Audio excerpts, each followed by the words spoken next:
Bismillahirrahmanirrahim. Assalamualaikum warahmatullahi wabarakatuh. Sebelumnya perkenalkan, nama saya Muhammad Fahri dari Pennya SMA B, absen 17 NIM 18044642. Di sini saya akan menjelaskan tentang kedaruratan medis 4, yaitu tentang paparan panas dan luka bakar. Yang pertama yaitu ada paparan panas. Paparan panas itu terdiri dari 2 tahap, yaitu yang pertama ada heat exhaustion, yang kedua adalah heat stroke. Nah, untuk heat exhaustion itu adalah kelelahan panas. Nah, sedangkan untuk heat stroke itu yaitu sengatan panas. Heat exhaustion itu terjadi ketika akibat kondisi tubuh yang dirasa tidak fit pada saat melakukan suatu aktivitas di lingkungan suhu yang relatif tinggi, yang mengakibatkan terganggunya sistem sirkulasi di dalam tubuh kita. Yang kedua itu terjadi apabila respon pengaturan suhu tubuh tidak mampu menjaga keseimbangan antara heat gain dan heat loss gitu. Untuk gejalanya sendiri, yang pertama itu adalah kulit basah dan mengeluarkan keringat yang berlebih atau lembab. Nah, adapun juga wajah pucat, terus mengalami lemas atau pusing. Lalu ada lidah dan tenggorokan mulai mengkering dan cenderung mengalami seperti rasa haus yang membandel gitu. Biasanya ada mual-mual, lalu muntah, terus ada suhu tubuh yang meningkat sampai menyentuh angka 40 derajat, kurang dari 40 derajat. Untuk pertolongannya yaitu segeralah bawa korban ke daerah yang sejuk atau ke tempat yang sejuk ataupun ber-AC. Nah, selain itu juga posisikan terlentang dengan posisi kaki berada sedikit lebih atas daripada badan. Lalu melonggarkan pakaian. Lalu kalau misalkan si korbannya itu udah mulai sadar, berikanlah minum gitu. Lalu selalu awasi orang yang terkena kelelahan panas nantinya itu, karena orang yang ditakutkan akan cepat berubah ke heat stroke atau sengatan panas gitu. Nah, untuk heat stroke sendiri itu merupakan keadaan yang mengancam nyawa, yang dimana korban kekurangan cairan, lalu suhu penderita itu tinggi dan tidak lagi berkeringat gitu. Nah, untuk biasanya heat stroke ini terjadi pada orang yang sudah suhu tubuh itu meningkat sampai kurang lebih 40 derajat Celcius. Untuk tanda dan gejalanya itu, yang pertama ada kehilangan kesadaran, lalu kulitnya itu mulai kering dan memerah, lalu tidak lagi mengeluarkan keringat. Yang itu suhu tubuh itu mulai panas, lalu mual-mual dan muntah, respon atau kesadarannya mulai menurun, lalu nadi itu bergerak cepat dan kuat gitu. Lalu otot-ototnya itu juga mengalami kelemahan. Heat stroke itu merupakan keadaan yang lebih parah dari heat exhaustion gitu. Nah, untuk heat stroke sendiri itu untuk pertolongannya itu, lalu untuk melakukan pertolongan pada orang yang mengalami heat stroke itu untuk agar segera menurunkan suhu tubuh penderita dengan cepat gitu. Lalu bila sadar, berikanlah minuman elektrolit seperti contohnya minuman-minuman yang dia itu mengandung butiran partikel-partikel yang bisa memberikan kesejukan. Lalu selalu awasi tanda-tanda. Nah, lalu bila dirasa perlu, lalu dianjurkan untuk merujuk ke rumah sakit. Yang selanjutnya itu ada luka bakar. Luka bakar itu penyebabnya itu bisa terjadi karena thermal atau suhu lebih dari 60 derajat Celcius. Bisa jadi karena efek kimia, listrik, dan juga radiasi.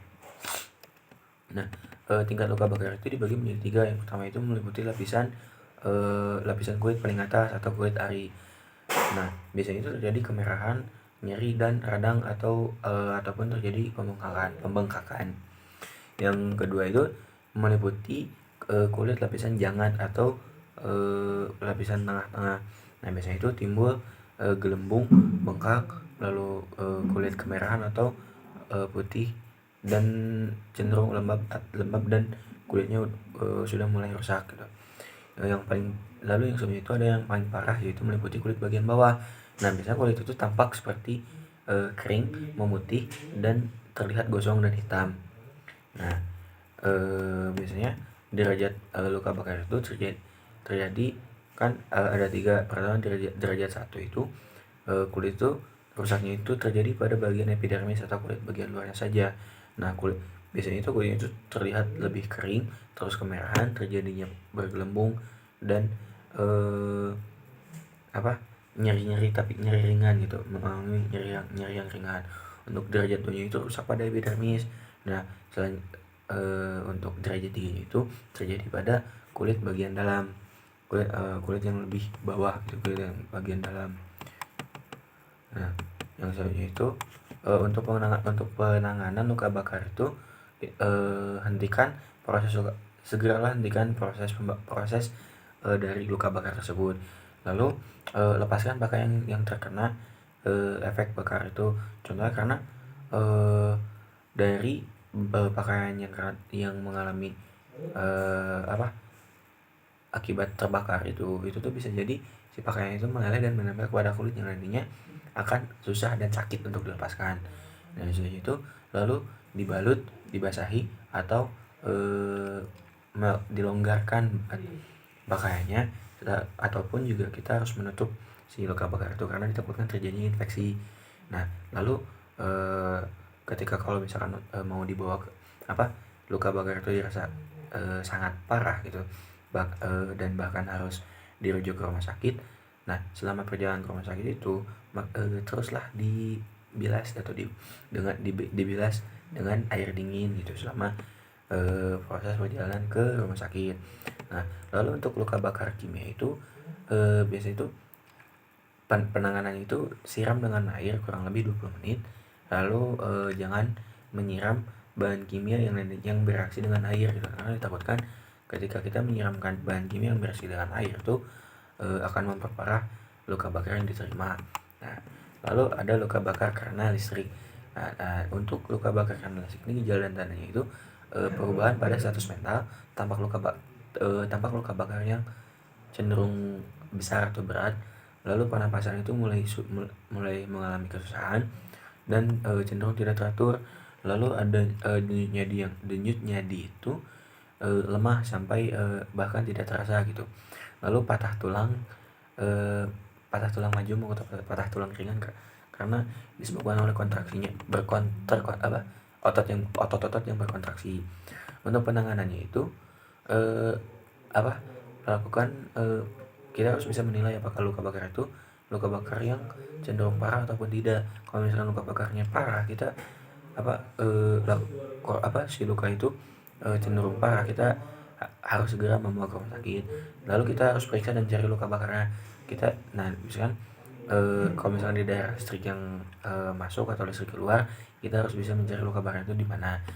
Nah, soalnya itu tutup luka bakarnya, lalu atasi dengan kita harus bisa mengatasi shock si korban itu. Nah, lalu opsi selanjutnya itu rujuk ke rumah sakit. Nah, adapun luka bakar inhalasi, luka bakarnya terjadi karena menghirup udara panas atau asap bahkan racun gitu. Nah, gejalanya itu bulu hidung itu terbakar, lalu luka bakar pada wajah, terus butiran arang karbon dalam cairan ludah, kesusahan untuk bernafas, pernapasannya mulai berbunyi seperti bengek seperti itu.